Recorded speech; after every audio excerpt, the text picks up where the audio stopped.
Pancho, ¿cómo estás? Hola. Juancho, buenos días. Yo Bienvenido, bastante bienvenido bien. ¿Tú? a Ayus en las Rocas. Bien también, excelente, con mucho ánimo y Séptimo emoción. capítulo. Séptimo capítulo, ¿quién diría, no? Llegamos, estamos grabando. Hemos llegado al séptimo capítulo. Y estamos grabando creo que cada vez más Y rápido, con cada vez lo me cual... gusta más, te cuento. Cada vez ¿Sí? la paso mejor, me siento más cómodo. Siento que este es nuestro espacio donde podemos decir lo que queramos, sin ningún tipo de presión. La verdad es que es increíble. Ha sido un proceso, porque sabes que el primer capítulo yo estaba tal vez un poco más rígido, lo sentía, Creo que es sentía natural. una actividad más formal. Y luego en el tiempo creo que nos hemos ido soltando, en la Totalmente. interacción también con los invitados. Totalmente. Y yo ahorita, igual que tú, creo que coincidimos en que estoy Sí. bastante relajado y abierto a expresarme muy libremente. Y es un proceso natural, creo, ¿no? Te vas asentando un poco, vas viendo cómo se da, te vas viendo ya en la pantalla, cuando ya se reproduce el video, te escuchas, de repente piensas que pudieras haber dicho una cosa de otra manera, pero está bien y así es. Yo creo que es buenísimo que el mundo de hoy la comunicación sea mucho más orgánica, que conozcan al individuo que está ahí detrás, más que la pantalla, que se proyecta, etc. Yo creo que eso es chévere. Y al fin de cuentas estos espacios suman a eso. Sin tantas formas y poder hablar sobre todo libremente lo que piensas. Creo que Sí, por ahí va. exacto, exacto. Sin tantas formas, sobre Sin todo. duda, sin duda. Muchas formas en un mundo que perdió el fondo. Brutal. Profundo. Pancho, hoy en nuestra pequeña saga de desafíos del jurista, que empezamos la semana anterior, bueno, el capítulo anterior, es interesante lo que estamos haciendo, porque creo que poco se ha hablado de justamente los desafíos que se tiene en la profesión desde el punto de vista de quien empieza la profesión, quien la practica, quien la estudia, y pues la idea es traer a la mesa todas esas cosas que pues cada uno va viviendo a lo largo del paso del tiempo de nuestra profesión, y cómo la ha ido viviendo cada uno. En este caso pues me toca escuchar cómo la has vivido tú. Ya tuvimos el capítulo de Juancho, ahora es el capítulo de Pancho, la parte 2. Ahora quiero saber cómo la ha pasado Pancho. ¿Qué desafíos ha tenido el Pancho estudiante hasta el Pancho, digamos, profesional? Hoy vamos a hablar un poco de cuál ha sido tu experiencia en toda esta carrera profesional jurídica. Así que, bueno, Pancho, hoy hablamos de ti. Yo creo que realmente es cierto. Hay desafíos que se vienen después que la gente a veces no repara ya cuando estás graduado, estás ejerciendo tu profesión. Pero creo que detrás de la cabeza de todo estudiante de Derecho está la idea de que la práctica es distinta al estudio. Claro. Y de hecho por eso mucha gente busca trabajar desde edad temprana, porque dice, bueno, una cosa es lo que estoy aprendiendo en la universidad, pero la práctica es algo totalmente distinto. No sé bien por qué, me lo han contado, tal vez me han dicho que es importante que empiece a trabajar pronto, no estoy muy claro por qué, pero sí hay esta idea detrás. Y yo creo que vengo no sino a ratificar que es así, ¿no? Claro. ¿Será que podemos hablar también sobre el final? ¿Será que la enseñanza del derecho en las facultades tiene algo que ver? No nos prepara 100% para todo. Yo creo que tú sabes que a mí me interesa muchísimo ese Obvio. tema, lo podemos terminar conversando. También sabes que veo que hay muchos mitos. O sea, puede ser mito bueno, mito malo, pero hay muchos mitos detrás de qué es ser un abogado, qué es ser un jurista, qué es patrocinar casos. Hay muchos mitos, muchas leyendas urbanas, muchas de estas ideas que yo diría muchas veces se han expandido de una forma en que han terminado a ser ideas incluso muy locas. ¿Qué se te viene a mente? No sé, pues que no se puede, no sé, es imposible litigar en una ciudad. Por ejemplo, el otro día leía un tuit de José Luis Mazón, amigo a quien respeto un montón en el campo de la litigación civil, que decía, es imposible litigar en Guayaquil. Y bueno, resulta que efectivamente es increíblemente difícil litigar en Guayaquil, pero no es imposible. Tú te topas con esos jueces y que él mismo reconoce en su tuit y dice, bueno, yo reconozco que habrán sus Honrosas excepciones. honrosas excepciones, como lo sabemos, pero llegar a la conclusión lógica de que no se puede litigar, no es real. No se lo atribuyo a él, por si acaso, pero es por citar un ejemplo de cómo pueden sentirse las personas. Y ese tipo de ideas, ¿no? O la idea de que ser abogado es pasar leyendo todo el día 24/7 en un escritorio, estando aburrido, sentado, y no es verdad. Ser abogado tiene muchas otras cosas que tienen que ver incluso más con... O sea, yo describiría ser abogado como una mezcla entre boxear y jugar ajedrez. Ok. Entonces, todas esas cosas creo que podemos ir Y, desmitificando. y estas preconcepciones, por cierto, de que sí, que el abogado tiene que leer mucho. Yo, a propósito de una charla en la Universidad Católica, les decía, ¿quién no ha escuchado a la tía cuando uno estaba por estudiar Derecho que le decía, pero si quieres ser abogado te tiene que encantar leer? Tienes que leer muchísimo O porque tienes que tienes ser que leer peleón. las normas y tienes que aprenderte las normas y son muchas normas y te las tienes que saber todas de memoria. Esa es la concepción que tiene la sociedad del abogado. Un tipo que sabe normas. O eres una persona peleón. Eres Claro. un peleón, eres un conflictivo, te gusta gritar, te gusta enfrentar. Tú deberías ser abogado. Claro. También. Y yo les típica. decía a estos estudiantes, oigan, pero ¿por qué nadie nos dice, no, lo que tú tienes que tener es capacidad crítica respecto de la norma, tienes que tener criterio jurídico? No, nadie tiene esa concepción. Poder razonar. Y eso influye mucho también en cómo estudiamos el derecho, ¿no? El tema de que te tienes que aprender la norma y te tienes que gustar leer. Claro. Súper interesante igual. Pero sí, hay mucho ahí por conversar. Cuéntame, Pancho, cómo fue tu inicio, de dónde viniste, en qué momento decidiste que querías estudiar Derecho. Vamos por ahí. Yo decidí estudiar Derecho bastante joven. Mi familia no hay abogados más que mi abuelo materno, pero mi abuelo materno cuando yo estaba en el colegio ya no vivía ni en el país, mucho menos ejercía. Yo no tuve ningún contacto directo familiar con la profesión, pero yo siempre quise ser abogado. Tal vez por esto que tú dices, que pensaba que era un poco peleón, defensor de causas justas. Al amigo que lo mandaban a detención en el recreo, yo iba y lo defendía y buscaba sacar la cara. Y siempre me gustó eso y yo dije, yo voy a estudiar Derecho. Te autoencajaste Una en el estereotipo convicción colectivo. Así. totalmente, una convicción además desde muy joven. Y luego, claro, tuve durante toda mi carrera esta concepción de que tenía que aprender, tenía que estudiar, tenía que leer y que eso me iba a hacer en la práctica un buen abogado.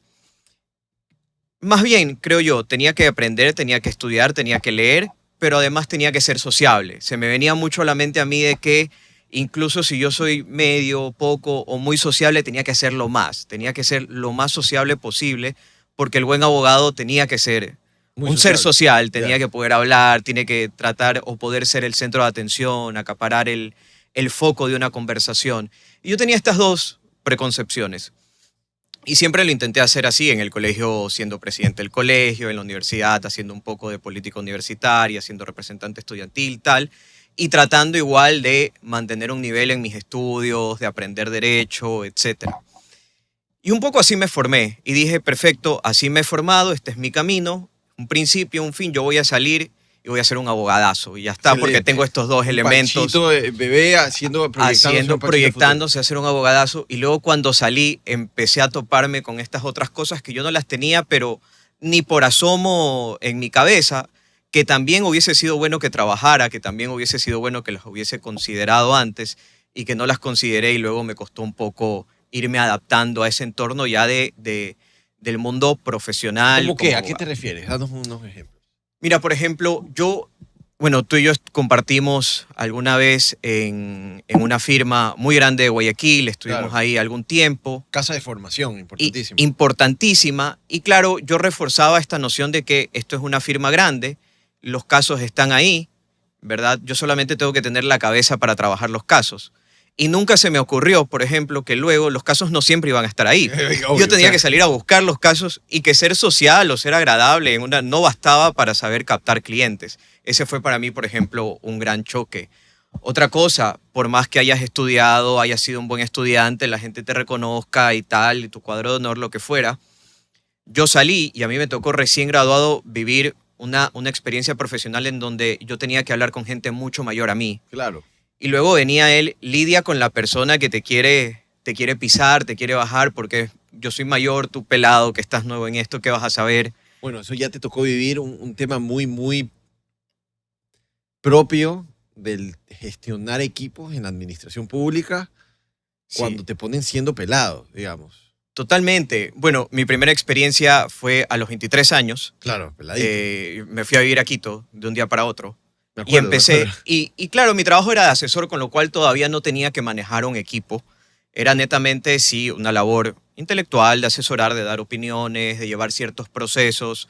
Trabajo bastante interesante que me enseñó, fue una maestría eso y tuve más de 3 años ahí en Quito, en la Presi, tú sabes. Como asesor jurídico, asesor del equipo de asesoría jurídica de la presidencia. Sí, de la en República. asesoría jurídica Sí. de la presidencia. Estuve desde los 23 Tiene hasta que ser los una cancha 26 años. increíble, porque seguramente ahí tienes una visión panorámica jurídica de todo lo que es el país, desde el punto de vista jurídico, institucional, desde el punto de vista del sector o de la función ejecutiva, que es básicamente el operador del todo, o sea, quien lleva a cabo o lleva adelante toda la gestión del país. Totalmente. Mira, para mí eso fue la mejor maestría que pude tener. Primero, que tuve que cambiar todo lo que yo quería o creía que iba a ser, tú sabes, a mí la filosofía del derecho, la teoría del derecho, y por ahí dije, bueno, yo me dedico a constitucional. Pero termino siendo por cosas de la vida y ya desde el estudio, cuando estaba yo de estudiante, trabajando en esta firma y tal, a empezar a hacer temas más de derecho económico, derecho tributario, temas de inversiones y tal, y yo voy a la presidencia a hacer eso. Claro. Entonces me tocó primero cambiar el chip a esto que lo hacía, me parecía que lo hacía bien, pero no me encantaba. Claro, claro. No me encantaba. Y eso, ¿sabes qué? Es muy útil para... bueno, yo porque te conozco, pero muchas personas te podrían ver y dicen, bueno, este man, ¿qué hace? Este man sabe de constitucional, es un fanático apasionado de la filosofía y la teoría del derecho, pero también en la práctica hace derecho económico con algo de tributario y con implicaciones económicas. Entonces eres como un mix de dinámicas, de prácticas, que no siempre es tan fácil entender qué es exactamente lo que hay ahí.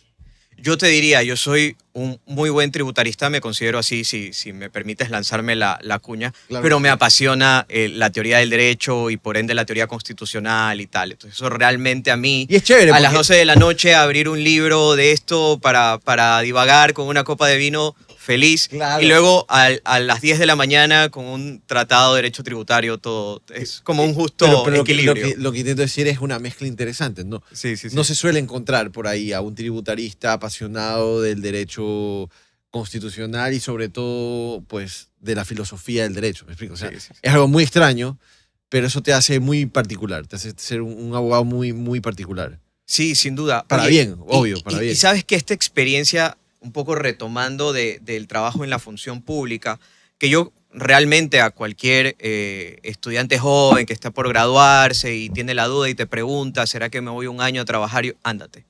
Ándate porque vas a aprender, vas a vivir del otro lado, vas a valorar que, si bien es cierto, la administración pública tiene un montón de deficiencias, vas a valorar que es complicado igual estar del otro lado, que eso de que... Pero ándate cuando Eh, te preguntas si irse a trabajar para el Estado. Ajá, ajá. Sabes que yo, en cambio, detesto ese pensar. Y aquí vamos a tener un Vas a choque. tener Sí. un choque. Y yo les digo, oye, es que es verdad, a ver, pero luego te vas a dar cuenta de que esto de que tal vez el Estado es un poco lento, es imposible que One Man Operation venga alguien con las ganas de cambiar, eso no se va a mover más Obvio, rápido. claro. Pero tratas de dar lo que más puedes dentro de tu metro cuadrado. Y a mí me enseñó un montón, por ejemplo, bueno, a mí me tocó ver desde vetos presidenciales, proyectos de reglamentos que emitía, todo el tema normativo me hizo, creo yo, tener una mejor entendimiento de la norma, de los procesos de creación, de los procesos de reforma, de las razones detrás de tomar decisiones normativas, porque al final del día en la norma se plasma lo que se decide desde otro ámbito. En una norma de educación tienes que tener gente que sabe de educación pensando, discutiendo, debatiendo y luego La una norma. forma jurídica, ¿verdad? Pues me ayudó muchísimo. Y luego en temas también se ven litigios muy especializados, ¿no? Acciones de inconstitucionalidad, etc. Yo me la pasé muy bien. Debo decir que muy desmejorado yo en mi salud de esos 3 años y medio El o un estrés poco tiene que haber más. sido muy Me estaba elevado. quedando calvo. Eran jornadas de 14 horas en muchas épocas. No había horario. O sea, fue muy demandante, pero no me arrepiento un solo Mira, segundo. tal vez para efectos de la experiencia personal tienes toda la razón. O sea, para un muchacho que se gradúa recién y le sale el trabajo en el Estado, sobre todo en un alto cargo, definitivamente es una oportunidad fantástica para efectos de formarse, ¿no? Para efectos de adquirir conocimientos, experiencia, ver la vista panorámica desde una posición elevada a nivel estatal. Eso suma muchísimo a la formación del individuo. Pero yo tengo un reparo con esa forma de verlo desde el punto de vista de mercado. ¿Por qué? Porque yo siempre he tenido este pensar de que me parece que están muy mal distribuidas, está muy mal pensada la estructura de distribución de sueldos a nivel público versus el nivel privado. ¿Qué pasa? En el nivel público tú tienes muy buenos sueldos en los Mm. mandos medios y bajos, Ujú, ujú. si los comparas al sector privado, y tienes muy malos sueldos en los cargos altos o los ejecutivos, digámoslo así, de ministros, cabezas, Sí, sí. si los comparas con el sector privado. Es Ujú. decir, sector público versus sector privado tendrá ministros o cabezas mal pagados, el sector privado tendrá cabezas bien pagadas, y el sector público tendrá mandos medios y bajos muy bien pagados, y el sector privado mandos medios bajos no tan bien pagados. En Y, eso y estamos ahí, totalmente de y ahí acuerdo. yo veo que el mercado de recurso humano Ajá. jurídico empieza a no tener mucho sentido, porque entonces las buenas cabezas se las lleva el Estado, porque les puede pagar 1.200, 1.500 dólares de una a una persona que recién se gradúa o incluso no estando graduada, cuando en el sector privado se le puede pagar, qué sé yo, pues 800, 900, 1.000, no sé. Y ahí el Estado no se le puede competir al Estado. Pero ¿qué va a pasar? O sea, ¿qué pasa luego? Esa persona que se fue a trabajar para el Estado ganando ese sueldo se acostumbró a un estilo de vida que puede pagar con ese sueldo, que luego se le hace muy difícil sostener cuando pasa al sector privado. Digamos Ujú. teóricamente, ¿no? Se le hace muy difícil sostener porque cuando vas al sector privado te chocas con lo que ya sabes. Sí, sí, sí. No clientes, no lugar, a menos que te vayas a trabajar para una gran firma o alguna multinacional o alguna Sí, cosa sí, así, sí. viene una suerte de pérdida de tiempo económica, llamémoslo así, que pudiste haber empezado a trabajar desde antes para ir generando tu propio emprendimiento, pero bueno, es una cosa que yo... Pero depende de la persona, Juancho, porque yo también creo que primero no todo el mundo es emprendedor y no todo el mundo quiere Sí, sí, emprender. definitivamente. Entonces, para esa persona, trabajar en el sector público, y si es muy bueno, pues qué más que tener a alguien del otro lado, detrás de una institución que es muy bueno y que está contento con su sueldo y tal. Excelente. No, Pero por yo te digo, supuesto. por ejemplo, en la rama tributaria, yo creo que se ve mucho. Yo creo que colegas que hacen derecho tributario tendrán tal vez un criterio similar. El que está en el SRI una cantidad de años por ahí trabajando, aprende y aprende un montón. Y después cuando sale es un talento que la gente se lo pelea, lo quiere cazar. Sale gente muy buena y luego el sector privado está dispuesto incluso a mejorar esos sueldos porque hay gente que se ha preparado bien y ya conoce del otro lado cómo es el teje y maneje y luego son excelentes profesionales. Y si ese profesional quiere dar el salto, puede, como tú bien dices, o pasar a una estructura de una firma grande que le ofrece algo bueno, o yo he visto hoy en día abogados tributaristas excelentes que les va de lujo, que estuvieron años en rentas internas ganando unos sueldos, como tú dices, competitivos, pero que hoy en día hacen 10, 20 veces eso, Claro, ¿no? seguro, pero yo creo que eso es la excepción de la regla. O sea, Sí, sí, porque sí. podríamos circunscribirlo a los tributaristas, pero de repente yo no sé si en el resto del Probablemente no. campo sería igual. Pero en fin, eso es una opinión que siempre he tenido ahí, un que me, No vayas a trabajar que al me deja sector público. pensado. No, yo creo que más bien al sector público le hace falta mucha gente valiosa. El Ok. problema es que trabajar para el sector público tiene una suerte de condicionamiento político constante y muchos condicionamientos que yo creo que no permiten que los talentos se proyecten a realmente hacer carrera en el sector público, que yo creo que es lo ideal. Y la forma en que está pensado el sector público creo que tampoco da para eso. Entonces, en fin, Si la carrera pública no está bien estructurada en la mayoría sí, yo creo que no. de casos, Yo creo que no. totalmente. Llegas a un tope y de ahí ya no puedes hacer más. Sí, sí, sí. En fin, pero bueno, eso desde el punto de vista de cuando estuviste En la presi. en la asesoría jurídica de la presidencia de la República. Gran espacio. Seguramente tuviste que haber aprendido tantas cosas. ¿Y luego qué pasó contigo? Cuéntanos qué fuiste Bueno, aprendiendo ahí, a dónde fuiste. yo estaba allá, como te digo, aprendí mucho. Me di cuenta que esto que yo pensaba que me iba a ser un gran abogado en el futuro, el tema de leer, el tema de ser social, sí te abre puertas, pero luego ese es el primer paso. Ya te digo, me tocó lidiar primero con unos horarios y una carga laboral nada lujosa, nada envidiable. Nada amigable. De pronto yo me quería regresar a Guayaquil el fin de semana porque tenía un plan, estaba muy joven con mis amigos y no, te tienes que ir a Baños, a Palenque, porque hay una reunión de tal cosa y yo no disponía de mi vida. Pero sobre todo te digo la gran enseñanza de no todo el mundo es amable en tu entorno y hay gente que va a buscar aplacarte, pisarte y ya te digo, a mí me pasó mucho muchachearte. Claro. Y ese fue un gran primer desafío. Finalmente yo siento que cumplí mi ciclo ahí y quería regresar a Guayaquil, pero estaba con esta duda que tiene cualquier persona de me lanzo a libre ejercicio o todavía no, y más bien tengo, y se da una coyuntura muy particular y me ofrecen a mí, estando en Quito, venir de director nacional jurídico de aduana. Y claro, la ventaja es que SENAE y me parece la Superintendencia de Compañías son de las pocas instituciones públicas que tienen su sede en Guayaquil. Exacto. Entonces hay buenos cargos en Guayaquil.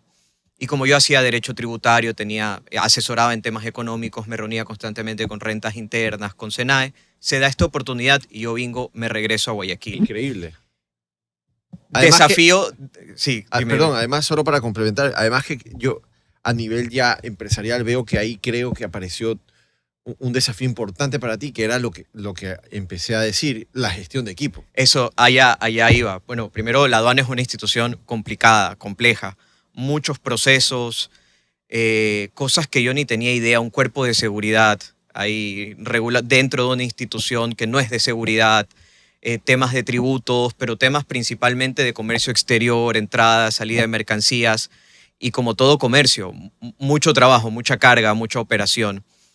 Y una institución también con sus problemas, ¿no? Sus problemas probablemente en ciertos espacios de corrupción, continuados en el tiempo, que para mí era nuevo, porque yo igual en la presidencia estaba un poco abstraído, viendo temas un poco más macro. Claro, allá y luego me tocó llegar acá, y el gran desafío para mí en SENAE fue gestión de equipos.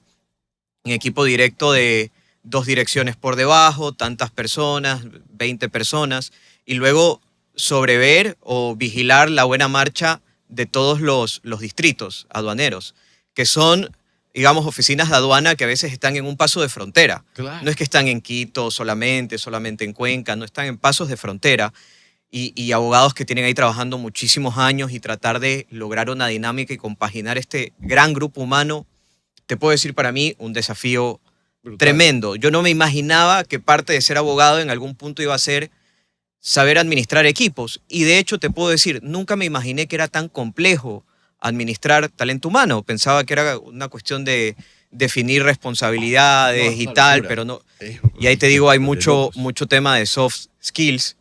Yo aprendí algo de esto porque la primera maestría que yo me metí a hacer un MBA y me enseñaron algo de manejo de personas, pero nunca me imaginé verlo y tener que ponerlo en práctica. Y te digo que fue súper, súper duro. Además, esto se da en el año 2020 a inicios, con lo cual en marzo, pandemia, todos a la casa y tienes que asegurar la cadena de comercio exterior. Claro. Fue realmente muy, muy también, te diría que una experiencia que me sumó mucho, muy buena, pero que yo cumplí mi ciclo en un año y dije, no puedo más, gracias, hasta aquí. Era muy complicado, muchísima carga, un desafío bien interesante, pero al final del día era imposible tener un ojo en cada lugar. Yo ni siquiera podía irme a viajar a ver qué estaban haciendo en tal lugar los abogados o qué estaban haciendo, pues estaba encerrado. Qué difícil. Entonces, dime algo, y en esa gestión de distintos puntos, llamémoslo así, de puntos operativos, desconozco por completo cómo se hacía. O sea, ¿tenía algún criterio tecnológico? ¿Lo medían por KPIs? ¿Qué sistema de gestión utilizaban para poder medir el desempeño de estos puntos? Cuando yo llegué aquí a una infidencia del módulo legal de este gran sistema de aduana, que pues los que están ahí saben que el ECOAPAS es este gran sistema de aduana y tal, el módulo legal servía para poco y nada. Wow. Primero porque había un módulo legal, por ejemplo, para el manejo de procesos judiciales, que eran muchísimos. La aduana, si bien yo estoy seguro que la tarea de la aduana no es cobrar tributos principalmente, de rentas internas sí, la de aduana es más bien facilitar la cadena de comercio exterior. Sí que hay un componente tributario y donde hay tributos hay reclamos administrativos que además te cuento que me tocaba resolverlos a mí, firmarlos a mí, por delegación, y luego habían procesos judiciales. Y había un módulo legal que estaba bastante bien creado específicamente para procesos judiciales. Sí que faltaba tecnología para el resto de todas las cosas. Pero ese módulo legal no estaba nutrido porque resulta que a los abogados nunca se les había puesto como alguna, o no se les había apretado la obligatoriedad de realmente nutrir este módulo. Entonces todavía nadie lo usaba. Y habían procesos que no estaban ingresados, o si estaban ingresados, los ingresaban y los dejaban ahí. ¿Y cómo manejan sus juicios? O sea, cada uno tenía su cuaderno de apuntes de cómo iban sus Imagínate una era pre-tecnología en donde te toca hablar con el director procesal, sentarte, ver la sábana de juicios y empezar a revisar en qué casos. estado No. están. Y desde ahí tratar también un poco de usar el tiempo, ¿verdad? Para que la gente empiece a nutrir sus causas, a ingresarlas en el sistema y tratar de dejar todo un poco más ordenado.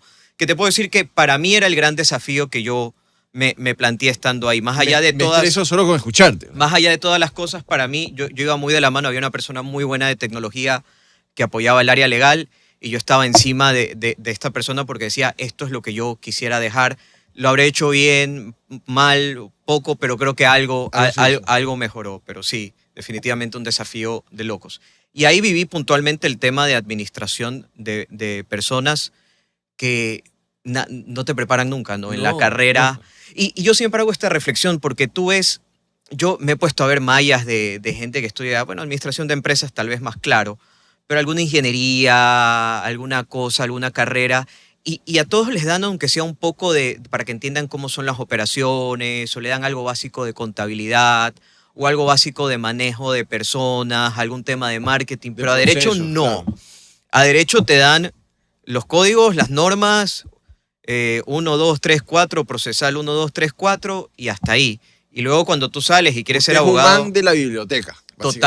totalmente. Es un tipo que Oye. está diseñado para ir a la biblioteca y morir ahí. Oye, y al abogado que por último es un abogado legacy, que tiene la oficina de la familia, que puede ir y ya ve cómo van las cosas, yo creo que se le hace más fácil esto. Por supuesto. Pero a uno que tiene que salir ¿Sabes qué? Sí, no, yo creo que también hay casos, yo creo que la mayoría de abogados que tienen una tradición familiar de juristas, les puede sí, ser más fácil, porque claro, tienen al papá, tienen al tío, tienen la oficina. han ido a la oficina, han ido a la saben cómo es oficina, la dinámica. Han escuchado a papá, mamá, los tíos conversar sobre estas cosas Sí, desde sí, muy sí. pequeños. Entonces, de una u otra manera están familiarizados con ciertas dinámicas. No los coge desde cero. Pero también he visto casos de abogados que por tener una tradición familiar de juristas, les queda muy difícil alcanzar o superar la vara Ok. que su padre dejó o que dejó su abuelo y ellos más bien te dirán, ojo, no es tan fácil, no es como crees, hermano. O sea, No. no es porque haber tenido mi familia de abogados para mí es fácil, para mí es mucho más difícil. Desde esa perspectiva creo que sí. Tal vez lo que yo digo que se te hace más fácil es entender que en la carrera nunca recibes ni el más mínimo atisbo de conocimiento de operaciones, de cómo administrar casos, cómo administrar una oficina, qué son costos operativos.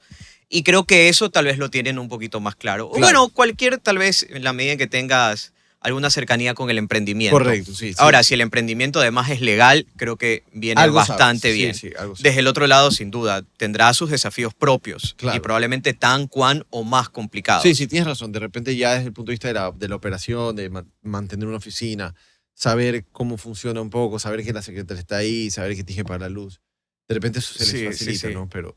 Pero mira ahora, los asistentes, las personas que salen de la universidad, quienes están estudiando, están trabajando, ellos lo que saben, y si es que la universidad se los enseña, es algo de derecho. O sea, Sí. es formación jurídica Totalmente. pura y dura. Pero no les enseñan a escribir, a redactar un escrito, no les enseñan a plantear un argumento, no les enseñan ¿sabes qué? Tienes que tener una noción económica de cómo funciona el negocio jurídico. Nada, Nada. absolutamente nada. ¿Qué es la justicia? Que la justicia, Oye, claro. A propósito del primer capítulo. Sí, totalmente. Y yo te digo, bueno, vamos sumando desafíos que yo en mi época de estudiante, yo creo que este es un capítulo muy dirigido para el estudiante o para el abogado bastante joven. Estudia. Sí. Escúchame, estudia, hazme caso, estudia. Y no solo estudias lo que te dice la universidad. Tienes que ver videos de cómo se manejan firmas, de cómo se administran cosas, de cómo se administra personal, de cómo se funciona las finanzas, todo eso. Un Tienes que curso estudiar un de Sí, administración o de alguna cosa. Bueno, y a lo que iba es desafíos. La gente, no todo el mundo es bueno, desafíos que yo no tenía ni idea, el manejo de personal, la responsabilidad de estar a cargo de ciertas cosas, está bien. Luego cuando me tocó salir al libre ejercicio, que fue el siguiente paso, ahí sí el desafío no fue 1, no fueron 2, fueron 8 al mismo 50, tiempo. Entender primero que estaba sentado y que el cliente no me iba a ir a tocar la puerta y me iba a decir, oye, Francisco, estoy que te busco para que manejes un... No, eso no hay. No. No hay. Lo primero es... Además Y- que la gente pasa por alto y se olvida de un Ah. pequeño detalle. hay miles de abogados ahí compitiendo. Debe ser la profesión que más profesionales hay Hay demasiados en abogados. Ecuador, sí. Entonces, claro, hay un tema de... Hay demasiada gente ofertando los mismos servicios que tú. Hay una oferta demasiado enorme. Tú los mandaste a leer, yo los voy a mandar acá está mi cámara, en cambio a que aprendan a vender. Aprendan a venderse si quieren ser abogados en el libre ejercicio, si quieren tener una profesión, una oficina propia o ser parte de un conglomerado, ser socio de una oficina. El mejor skill que pueden aprender más allá de los conocimientos jurídicos y todo es aprender a venderse, aprender a posicionarse y de eso no hay cómo salvarse en el libre ejercicio. Claro, encontrar cuál es tu... Entonces, ¿Qué valor agregas tú en las cosas? aprender de costos, cómo manejar tus costos, cómo distribuir tus ingresos, aprender temas de la administración de la oficina, decíamos, de la administración de personal, pero aprender de marketing jurídico, aprender a venderte, a posicionarte, yo creo que es tan cuan o más importante, porque puede ser el abogado que más sabe, y yo me he encontrado profesionales excelentes, pero excelentes que saben un montón y que luego no se saben vender y no han logrado depuntar. Y luego me he encontrado profesionales y hay que decirlo obviamente sin nombres, que yo no les diera por una constitución de una SAS. Claro. Pero están ahí que venden como locos porque entendieron cómo Claro, era el juego. que están ahí Entendieron cómo era el juego, superposicionados. súper posicionados, pero yo personalmente ni a registrar Es que una marca. Nada, se ve de sí. todo, se ve de todo. Pero bueno, yo creo que ese skill, si algo puedes hacer, te graduaste de abogado y qué sigue de aquí, me meto de una a hacer la maestría de Derecho, sí puede ser, tal vez, pero no dejes de en esos 3 o 5 primeros años después de la graduación, ver estos temas. ¿Qué voy a hacer yo? ¿Cómo me estoy proyectando? ¿Y qué tengo que aprender a hacer para llegar ahí? Ok, quiero ser el jefe de una oficina. Ok, ¿cómo me posiciono? Claro. ¿Cómo hago que la gente me conozca? ¿Cómo van a llegar mis clientes a mí o cómo yo los voy a ir a buscar? ¿Cuáles son los pasos que hay que dar? Totalmente. Y bueno, y todo esto yo creo que nos lleva necesariamente a abordar. Ya llegamos ahí sin quererlo, pero ya llegamos ahí en cómo estamos manejando la educación. ¿Qué se les está enseñando a los futuros abogados de este país? Podemos hacer una crítica enorme hacia la enseñanza jurídica propiamente, pero mira cómo hemos abordado también las distintas carencias que hay en la formación del abogado, al fin de cuentas. No necesariamente el jurista, ahí nos estaríamos enfocando netamente en el plano jurídico, pero también del profesional, del que va a salir graduado con un título de abogado, ¿qué realmente está capacitado para hacer? ¿Qué la universidad les enseñó a hacer?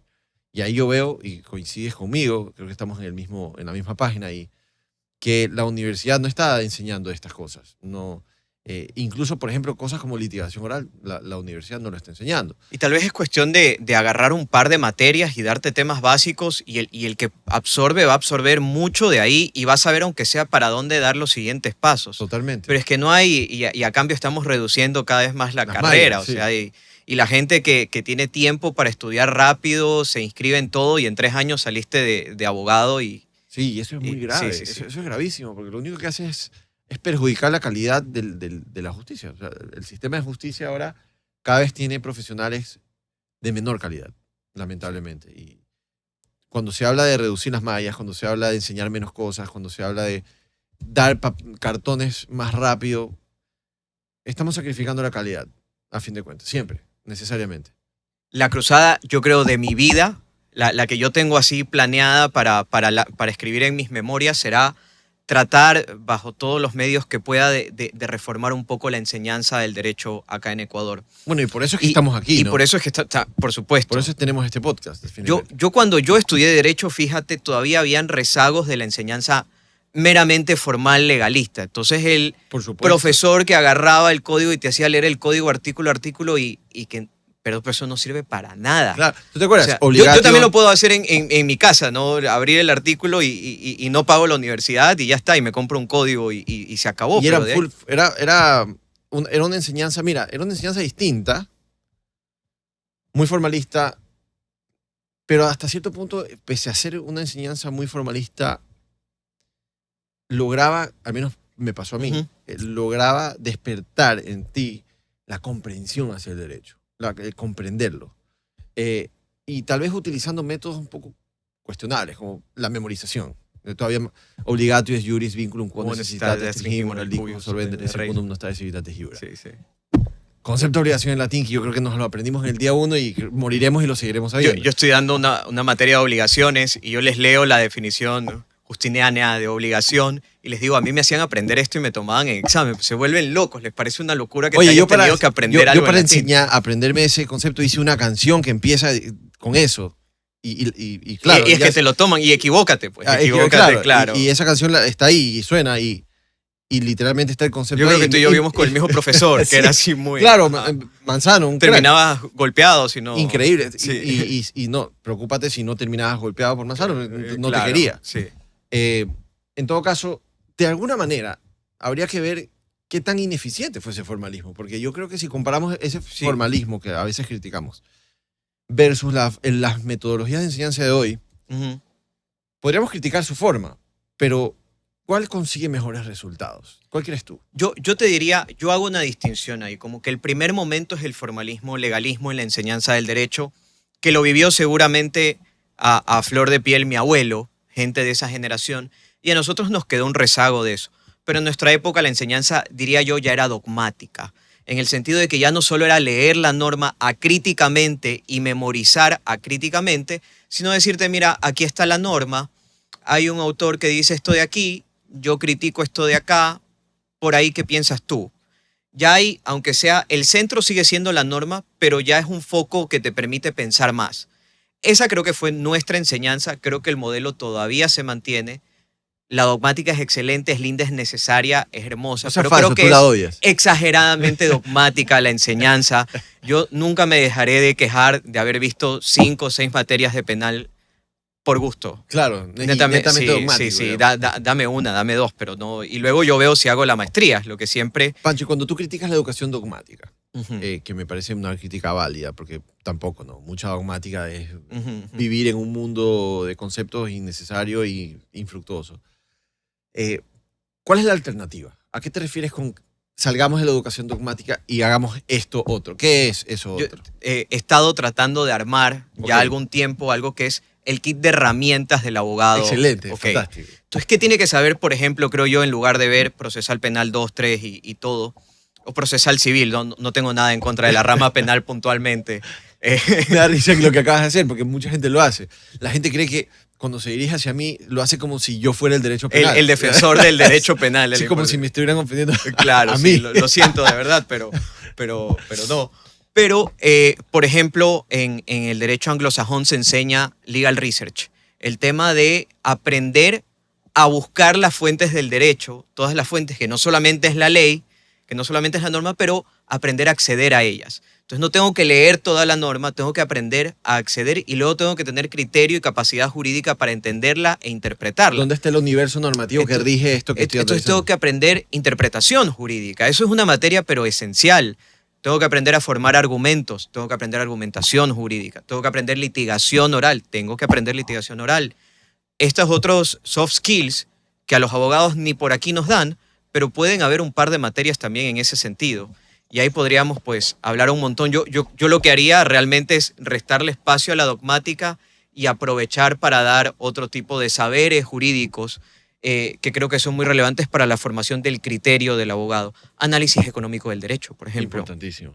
Importantísimo, pero no está casi en ninguna malla. Están dando incluso ya programación neurolingüística en ciertas mallas de Sí, otros sí, sí. países.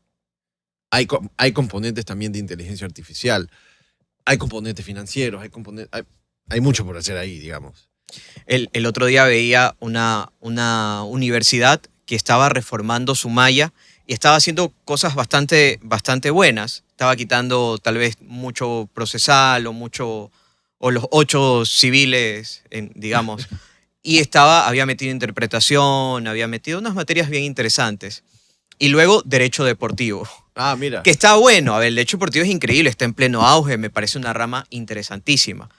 Pero tengo que aprender en pregrado derecho deportivo o esto es materia de una especialización O cuando tal vez ya de un sé pro- qué de es un lo que me gusta. diplomado, de repente. De un posgrado, totalmente. Es que ¿para qué tengo que aprender derecho deportivo antes? ¿Cuántos de ese curso quieren realmente o van a ejercer derecho deportivo? Es una rama esencial, es una dogmática esencial. del jurista, pues yo creo que no. Es muy relevante, pero no esencial. Y estamos sacrificando estas otras cosas que creo Y que... yo creo que eso es un poco la intención de las universidades o la tendencia de la universidad hoy. Es reducir la malla, pero no con la intención necesariamente de sacrificar calidad jurídica, Ujú, sino reducir la malla para dejar que sea en el campo de los posgrados donde tú realmente vayas a especializarte y dar una suerte de una columna vertebral amplia y completa en materia de pregrado, digamos, en campo de pregrado. Lo que no sé es que también se está haciendo esa labor, porque finalmente lo que se está haciendo es de reducir la malla.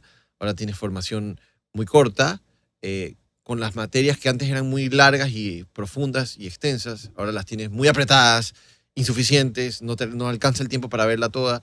Entonces, yo creo que la génesis o la fuente conceptual de esa estrategia hay que revisarla. Me parece que no es mala, pero hay que revisar cómo sí, se está yo haciendo. también creo que no es mala. Y fíjate cómo hoy en día para competir tienes 3 maestrías y todo el mundo está estudiando y en servicios profesionales la gente estudia y se prepara porque es su nombre, eso es lo que está vendiendo. Es un contrato intuito persone el de los servicios profesionales, ¿no? Pero luego yo también creo que ha fallado ha sacrificado la calidad. Al final del día no ha llenado espacios, no ha mejorado la malla, no hay un enfoque claro de cuál es la mentalidad con la que sale el jurista y sobre todo algo que para mí es una locura que hoy en día las universidades, yo creo que en mi época todavía no era así, pero ha sido un crecimiento exponencial hacia las universidades, atienden clientes. Y los Totalmente. clientes son los estudiantes y mi cliente tiene que estar contento. Y ese cambio de mentalidad implica que yo a ese cliente no le puedo exigir mucho, pues si no se va, porque Exacto. tiene otras alternativas en el mercado. Entonces, lo que estoy haciendo es sacrificando la calidad de la enseñanza, exigiendo muy poco y hay muy buenos estudiantes que hacen lo posible por prepararse y salir muy bien preparados, y hay otros que pasan con la mínima, con el mínimo esfuerzo, y lastimosamente ese mínimo esfuerzo con el que puedes pasar hoy en día para mí es insuficiente Totalmente. para sacar un abogado preparado. Imposible. Mira, yo a mí quisiera plantearlo de esta manera. Me gusta pensar que la idea fue esta. Reduzcamos las mallas para que el profesional tenga una formación sólida de pregrado de las cuestiones generales y tenga una mejor posibilidad de irse a especializar ya en posgrado en lo que él quiera. Ok. ¿Ok? Yo creo que esa es la idea. Y en esta formación sólida en pregrado, pues vamos a enseñar lo potente que debe saberse en pregrado, incluido pues interpretación, incluido fuentes, incluido argumentación y todo lo que has dicho. Pero lo que está terminando ocurriendo es, vamos a reducir las mallas y eso que se enseñaba antes en 5 años, ahora se enseña en 3. Entonces no terminas de explicar del todo las materias, no las sustituiste por prioridades intelectuales como argumentación, como interpretación, como fuentes, sino que son las mismas, pero más reducidas. Entonces lo que sale es un abogado que estudió un pregrado cortito, que le quedó corto el pregrado porque no sabe muchas cosas, y va a una maestría de especialización en posgrado sin los conocimientos básicos para esa maestría. Entonces termina siendo una suerte de un contrasentido. Y que no sabe redactar, que nunca le enseñaron a redactar, con muchas carencias para el entorno profesional, y peor si va a hacer una maestría afuera, porque la maestría afuera probablemente no te espera. Obvio. Y en la maestría afuera resulta que a ti en todo tu pregrado tuviste que hacer 3 trabajos de investigación, si es que por ahí aprendiste cómo se hace un trabajo de investigación, cómo debe estructurarse, qué formato utilizar, si es que, y luego te vas a una maestría en donde eso es el día a día.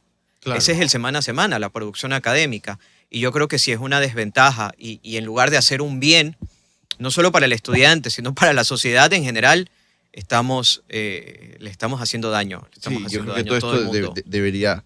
debería ser repensado de verdad desde el punto de vista de la utilidad social de nuestra profesión, porque a fin de cuentas somos una profesión que tiene el potencial de sumarle un montón a la sociedad y hacerle un lugar más justo, o realmente transformar la sociedad en un mercado burdo, sucio y denigrante de favores e intereses. Y yo creo que Totalmente. es ahí donde el abogado y el jurista realmente debe imponerse. Y, y me parece que para llegar a ese objetivo, repensar la educación, como lo hemos hablado Sí, tantas sí. veces, se vuelve algo imprescindible. Es que es una locura porque los abogados además estamos en todos lados porque están los juristas prácticos, por supuesto los abogados que ejercen, está el abogado que ha hecho carrera en el sector público. Yo quisiera saber la cifra de cuántos profesionales en el sector público son abogados, creo que bastantes, una cantidad importante. Y luego el abogado en nuestra sociedad además es el político por antonomasia. Claro.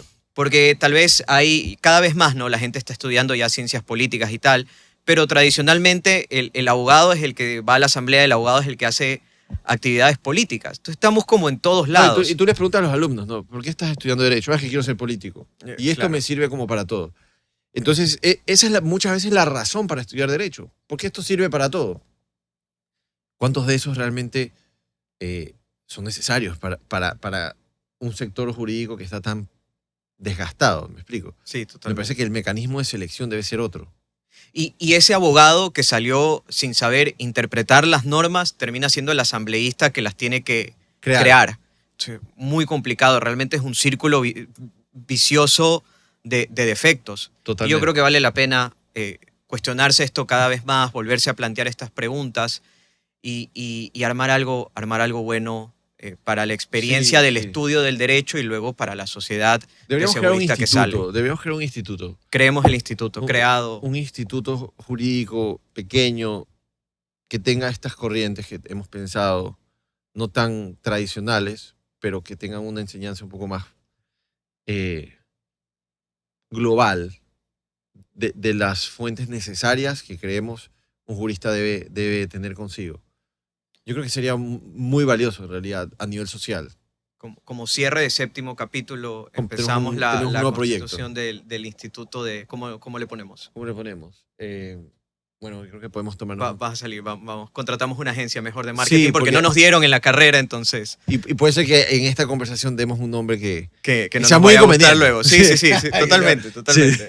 Bueno, Correcto. Bueno, mi hermano. Ha Yo sido creo que un gusto estamos, ¿no? conversar. Lindo capítulo. Esperamos retomar este espacio en el siguiente capítulo, el 8º, a ver qué nos va. Si es que nos confirma nuestro invitado sorpresa, que estamos tratando de conseguir, que en caso de ser positiva su respuesta, pues tendremos un 8º capítulo de lujo. de lujo, totalmente. Pancho, Y Juancho, hasta la próxima. mi bro.